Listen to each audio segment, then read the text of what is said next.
Hello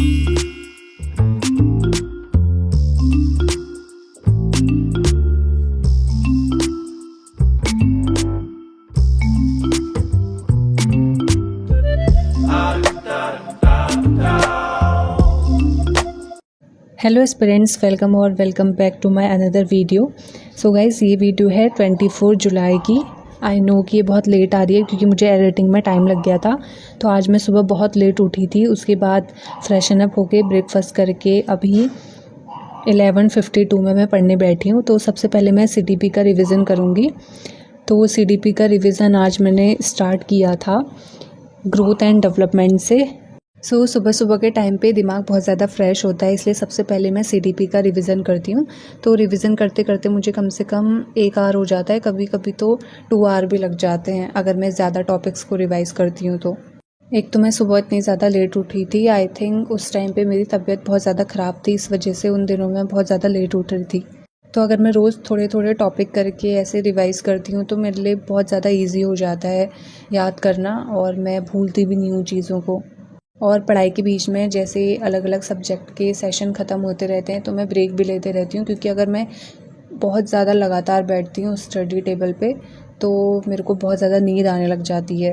और break भी बहुत ज़्यादा ज़रूरी है, क्योंकि एक लंबे टाइम तक स्टडी टेबल पे बैठे रहना बहुत ज़्यादा इम्पॉसिबल हो जाता है, और इससे हमारा दिमाग भी फ्रेश रहता है। नेक्स्ट जो स्टडी सेशन है हमारा, उसके लिए हमारी एनर्जी बनी रहती है। और कुछ लोगों ने मुझे कमेंट भी किया था कि सीटेट तो बच्चों वाला एग्ज़ाम है, इतना ज़्यादा पढ़ना पड़ता है क्या उसके लिए।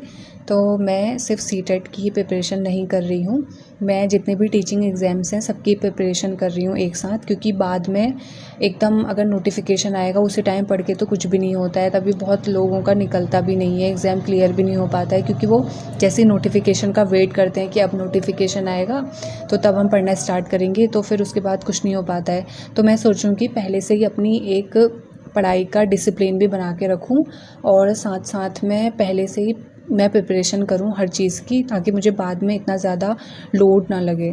और सबका माइंड भी अलग अलग होता है, तो किसी को जल्दी चीज़ें समझ में आ जाती हैं, किसी को लेट में आती हैं।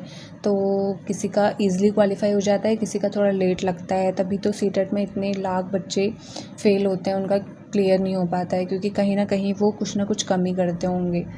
जिन लोगों का सीटेट ऑलरेडी क्वालिफाई हो गया है तो बहुत अच्छी बात है, क्योंकि मेहनत उन्होंने भी की होती है, चाहे लास्ट टाइम पे की है चाहे स्टार्टिंग से की है।